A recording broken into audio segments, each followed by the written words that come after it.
some new faces. I believe with God, with you, that after this service, you will have a testimony that will shock your critics in the name of Jesus. I don't like that amen at all. You know, when a prophecy is released, or when a word is released, or when a declaration is released, the person that grabs it first with a heart of expectation, it is that person is going to. Yes. You don't understand?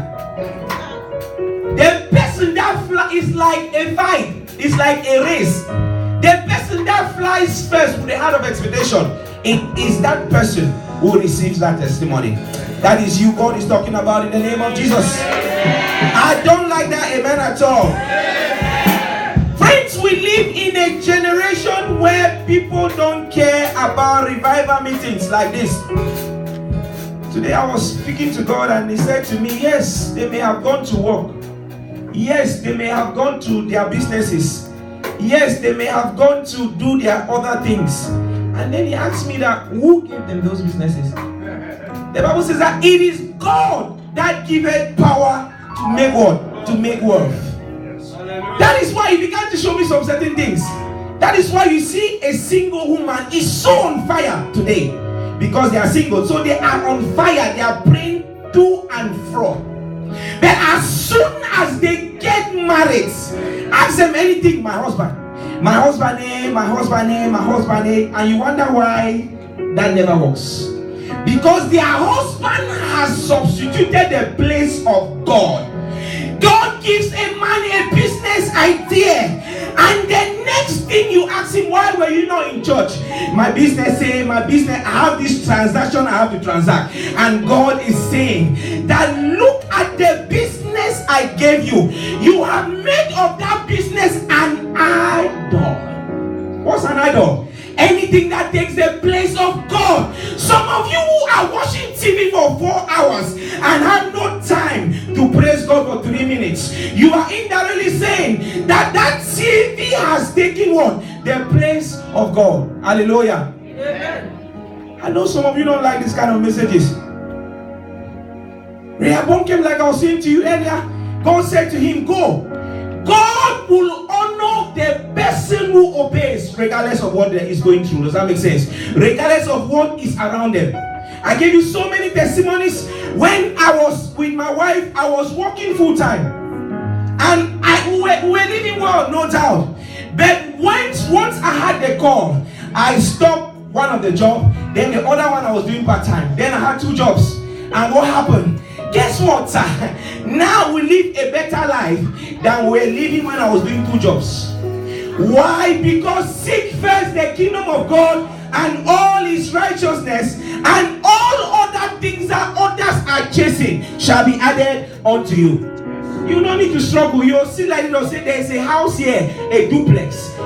God said I should give it to you. That's all you'll be hearing. God said I should give it to you. God said I should give it to you. That's all you'll be hearing. That will be your story after now in the name of Jesus. No wonder Ezekiel chapter 22:30, it says, God is saying that, and I looked for a man who will intercede on behalf of the city. But it says that I found none. I found none. Where were they? They were in the farms. They were at their job sites. They were in the marketplace. They were doing their own thing. They left the things of God and they were doing their own things. This is not a normal meeting, sir. People don't hold this kind of meetings, revival meetings. But we are here shouting, let there be revival. Let the hearts of the youths be turned unto the Lord. Let the hearts of the wicked be transformed, and let God take over their lives. I don't know about you. I don't know. I feel like nothing is happening here. That's what I feel sometimes. Because I want to take herbalists out of business in this generation. Herbalists, they will go out of business. Sir. The herbalists, that's what is salvation, sir. That is what is salvation. Not that someone had a breakthrough of money. No. Salvation is that a herbalist leaves his coven and said, I will serve the Lord. A thief drops his gun and said, forget that gun. Jesus is all I need. That is what they call salvation. Many are chasing things that are not chasing them, pursuing things that are not pursuing them, and heaven is crying out to their hearts, to their soul, come back to the altar of prayer where nothing else matters except God. Hallelujah. Amen. God said to me today that through this we have done, that we are planting the seed that will bring about the harvest. My wife was there when I was doing my thing, and I was laughing, and she was saying, "Why are you laughing? You're on your own, you're laughing." I said, "You don't understand. I just said something. God is saying that we are planting the seed that will bring about the harvest, that will bring about the revival." Hallelujah. Hallelujah. Many people look like a farmer. This kingdom is like a farmer. A farmer goes to the farm, he takes a seed, and he plants the seed. He plants the seed. Now what does he do? He does not go to sleep, because if he goes to sleep and does not wash the seed, what will happen? Wild birds will come and eat the seed. So he washes the seed, and then he waters the seed, and then he nurtures the seed. He puts in fertilizers, and then he expects the harvest. What am I saying? If you don't plant that seeds and wash that seeds and sow and put fertilizers and water that seed will die. Hallelujah. Amen. What is God saying tonight? Don't give up. Say to your neighbor, don't give up. Say to your neighbor, don't give up. Say to your neighbor, don't give up. Someone asked me, "Pastor, but why these revival meetings? Why not the deliverance meeting? Why not the healing meeting? Why not the money making meeting? Why not the prosperity meeting?" I say, "Well, I don't understand God sometimes, but all I do is obey." And he said to me, the person said to me, "Sir, could we not just wait and organize this thing in a way that the whole city will come?" I said, "No. God was looking for one man to intercede for the city, and he found none." I said, if one person is in that meeting, heaven is rejoicing. Some of you think that, "Oh, I'll have £1 billion before I begin to sow in the kingdom." So there's no crusade. My wife knows. Someday she said to me that, I don't understand, but it looks like you will sell us one day for the sake of God. Every crusade I go to, I sow a seed. That's the truth. We have never talked about CDL. Never, sir. I'm only telling you my personal conviction. Because the richest man on earth is not the man with the biggest bank account. There is the man that has invested massively in the kingdom. Amen. Hallelujah. Amen. I pray that you will not miss your blessings in the name of Jesus. Amen. In the Bible, Jesus did not call Zacchaeus. Take note of that. Jesus was only passing by, but it is Zacchaeus that called Jesus. Does that make sense? Tonight you might not be located. You know something? I have been giving prophecy. My wife is there. So many prophecies. Prophecies upon prophecies upon prophecies. I am still waiting for the results. Hallelujah. Doesn't mean it will not come. It will come. But let them begin to manifest now. Enough of prophecy. Jesus did not call Zacchaeus. Zacchaeus called Jesus. Tonight you might not be located, but the good news is Jesus is in this place. If he does not locate you by prophecy, call his name Jesus. Calling Jesus will not hear that kind of calling. Philippians 2:8-10. At the call of the name of, you know that as you call Jesus, now something is happening. Oh yes. It is faith. It takes faith. It takes faith. At the call of the name of Jesus, what will happen?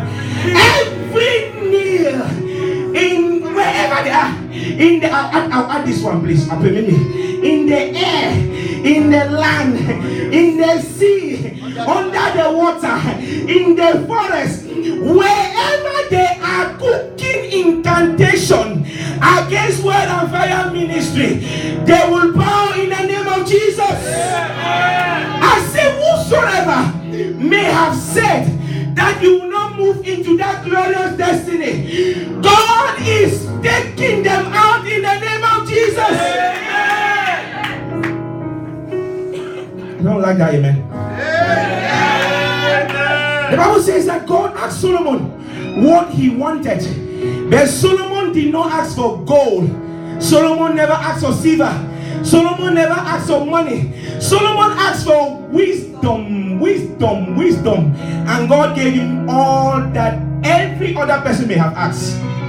He gave him wisdom, he gave him silver, he gave him gold, he gave him prosperity. That is what you are returning back with tonight in the name of Jesus. First of all, quickly, as I have no time, I will first of all want you to remember that this month is a month of uncommon favor in the order of Joseph. Hallelujah. Amen. The month of November is going to be a season of uncommon favor for every heart genuine believer in here in the name of Jesus. Amen. So please be genuine. Hallelujah. Amen. We have barely entered the month, but we are already recording testimonies to the glory of God. I prophesy in the same order of event that some of you here, the same person that caused you pain, they will begin to celebrate you after now in the name of Jesus. I say they will begin to celebrate you after now in the name of Jesus. However, what you must understand in this kingdom is that they are what we call ionic problems. Does that make sense? I spoke a bit about that last week. Problems that they don't have respect to prayer. They don't have respect to fasting. They don't have respect to seed sowing. They only have respect to violent, consistent, persistent, insistent prayer. Call it anything, it's English. You understand what I'm saying? Hallelujah. Ionic problems. They all go down tonight by the power of God in the name of Jesus. Amen. Friends, there are problems you never planned for, no matter how holy and anointed that you are. There are problems that you can never escape. You must go through them. There are problems that are ordained that that God will just let them happen. God is not an author of confusion. God is not the author of evil. God is a good God. Amen. But there are some problems where He will just let them happen. Why does He do that? To toughen you. Hallelujah. Amen. There are some problems that you must go through no matter the seed you sow. God is taking you out in the mighty name of Jesus. Amen. Many of you looking at me now, you knew to, you know, for example, I'll give you myself.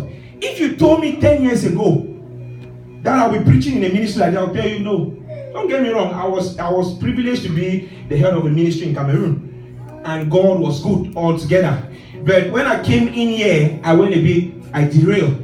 So 12 years ago or 13 years ago when I got in here, if you told me that I'll be holding a microphone preaching to the people, I'll say no. I was pursuing my master's in law, and all I knew is that I wanted to be a solicitor.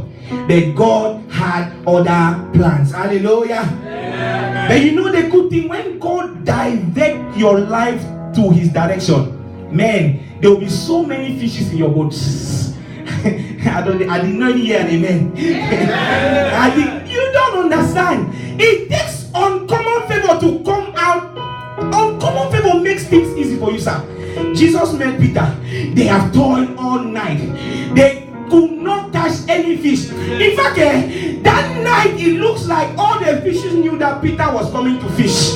They all disappeared. Nothing was seen. The Bible said you know what they mean to toil? It's not labor. They don't say they left. They toil all. That means all night they were holding their waist. No fish. The water was that hard. But when Jesus appeared on the scene, the story totally changed. Amen. Peter and all the others in the boat, they became an employer of labor. You don't understand. They were so broke, they had no fish to eat, no fish to sell, no fish to give out. But when Jesus came on the scene, they began to beckon the others on the other boat. Come and help us carry this fish. This is too much for us. And they employed them. You don't understand what I'm saying? After this encounter, everything that looks like it is hard, the Holy Ghost is making making them soft in the name of Jesus. Look, you'll be the one to tell your helper, stop. It's okay. That's enough. That's enough. What kind of help is this? That's enough. I have had enough, sir. That's enough. I thought someone will be celebrating that. You know, when we got this building, after I told someone the other day, I say, when you see all sort of problems around you, it means there's victory next door. Does that make sense? In the other hall, they gave us a letter. We even want you out. I'll show you that later. Say, you guys, you make too much noise. Your children are all over the place. We want you, if you don't stop this nonsense, we will actually evacuate you. I was like, I showed Dr. the letter and we just prayed and we just thank God. And then a few days after, hallelujah. Yeah. And this came.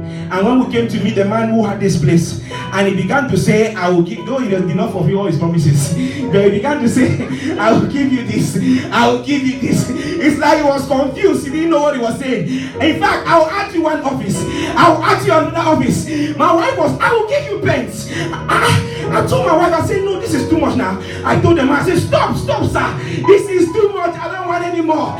My wife tapped me and said, what is your problem? If he wants to bless us, take it. Take it. I said, no, this is too much. Hallelujah. That is what will be happening for you after now in the name of Jesus. I don't like that amen at all. That amen is standing on one leg. Hallelujah. What is uncommon favor? I will define uncommon favor is the manifestation of God's power against unscriptural events in the life of a person. Does that make sense? When your enemies say you will not make it and God shows up, story change. That's what happened to Daniel. How was that possible? Daniel was in the lions. How was that possible? Because the uncommon favor of God was speaking for Daniel. After now, uncommon favor will locate you in the name of Jesus. Uncommon favor is the kindness of God that supersedes human expectation. When God begins to favor you, I told someone this week, I said, don't worry, sir, don't worry. It doesn't matter what you're going through. But when God begins to favor you, even your enemies will be campaigning for you. You don't understand? Those who were saying, Yusuf, where you come out. You remember I told my wife this story this week. When we started ministry, someone said they will fail, that you cannot succeed in ministry, that nothing will work for you. And guess what? Last week they were here. Pasito, I am sorry. Pasito, forgive me. Pasito, what is going on? I have not heard for you for so long. Hallelujah. Your enemies will apologize this week in the name of Jesus. I said, those who thought that you are going down, they will go down for your sake in the name of Jesus. I said, those who thought that you will amount to nothing, they will come back and ask for forgiveness in the name of Jesus. I prophesy in the name that is above every other name, where others entered before and could not succeed. God is releasing uncommon favor upon you in the name of Jesus. I say, what attacked others and they went out of circulation, when it comes to you, it shall not prosper in the name of Jesus. Go with me to Luke 4:27. Have you got Luke in your Bible? Have you got, did they take it out of your Bible? Do you have Luke? Anyone that has seen Luke, the job you are looking for, you are getting it now in the name of Jesus. And many lepers were in Israel in the time of Elisha, the prophet, and none of them was cleansed except Naaman the Syrian. And all day in the synagogue when they heard these things. So there were many lepers in the whole land dying and suffering. And then there was a prophet in that land. But guess what? God sent that prophet just for one leper. I don't understand. How can there be so many lepers in the land, then God is sending a leper just for one person? Does that make sense? God sent that leper, God sent the prophet just for one person, but there were many in the land. Only one was exempted. I decree and I declare, it does not matter how many are dying, you are coming out in the name of Jesus. I say you are exempted in the name of Jesus. I drive by the hospital and I said to my wife, I call my wife on the phone, I say, every time I drive by this hospital, I keep saying, my children will not step into the hospital. No way. As long as I'm in that place, none of my life, nobody will stay. I say, I don't know. But that's what I'm praying for all the time. Why? Because we are all exempted. As soon as you are born again, Jesus died that you might live. Does that make sense? Jesus was molested that you might live. Does that make sense?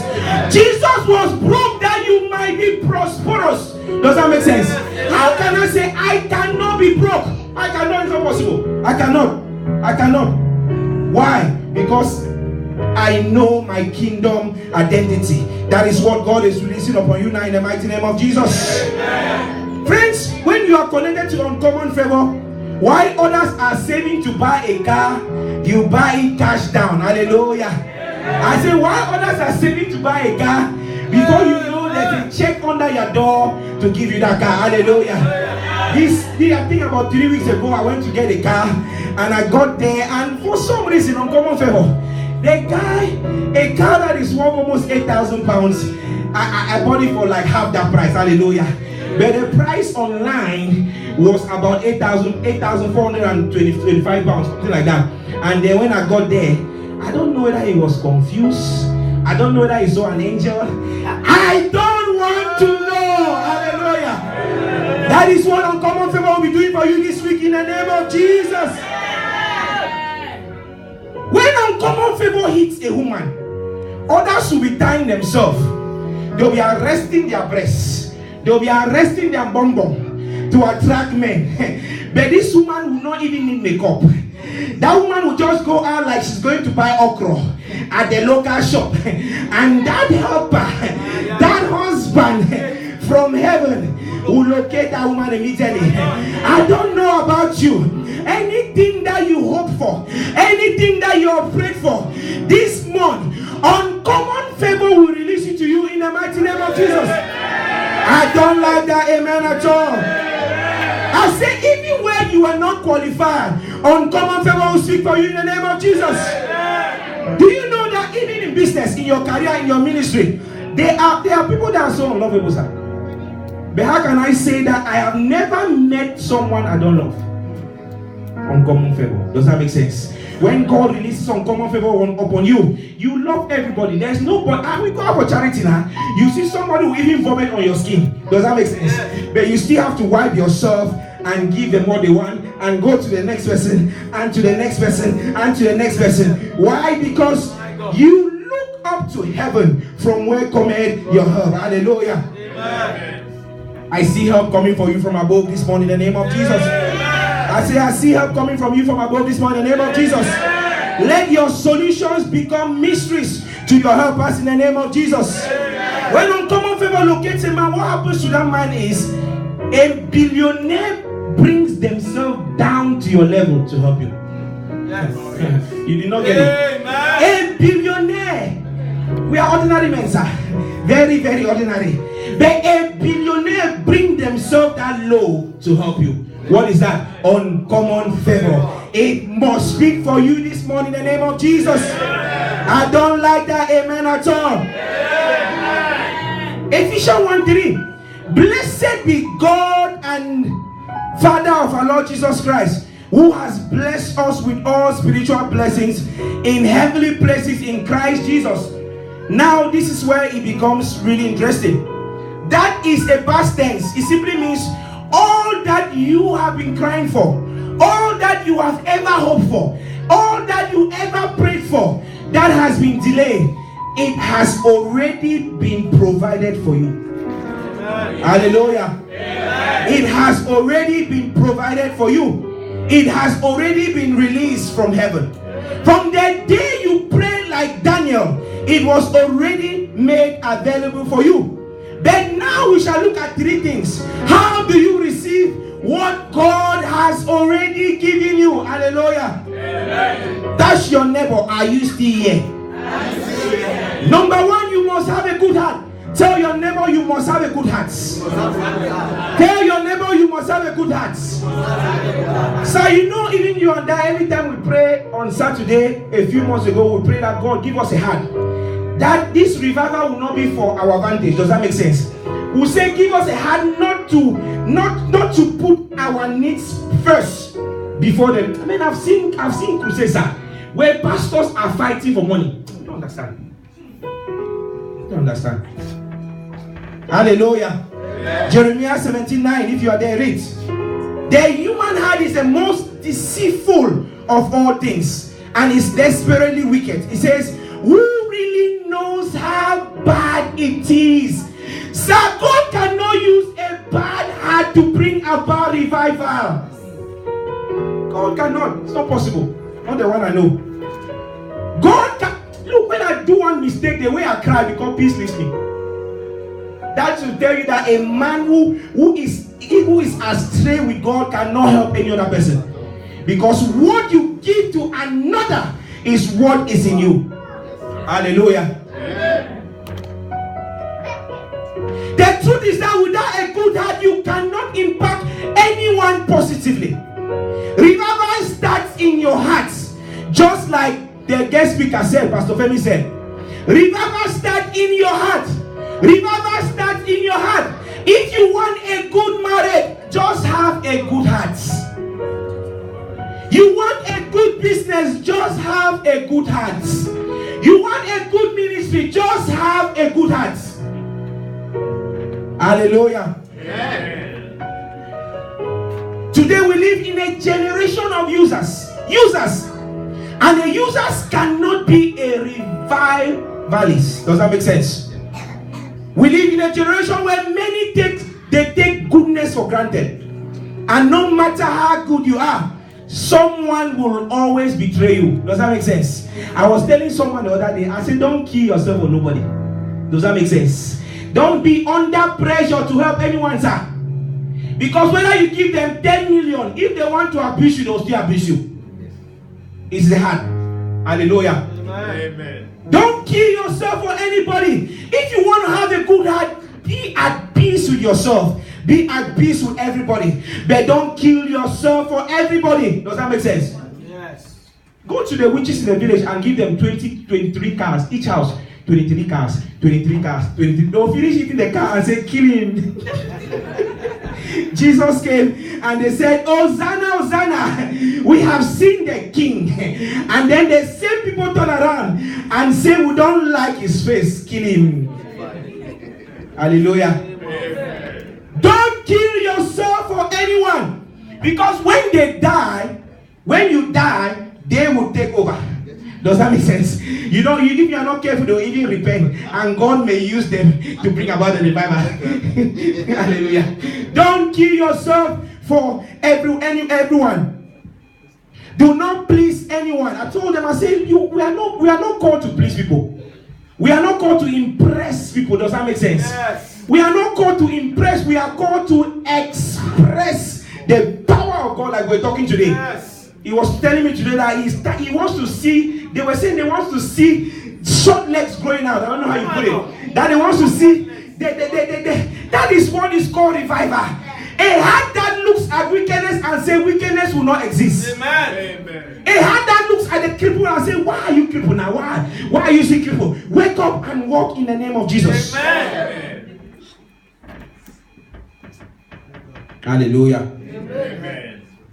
In order to please God well, friends, know that you will lose some people.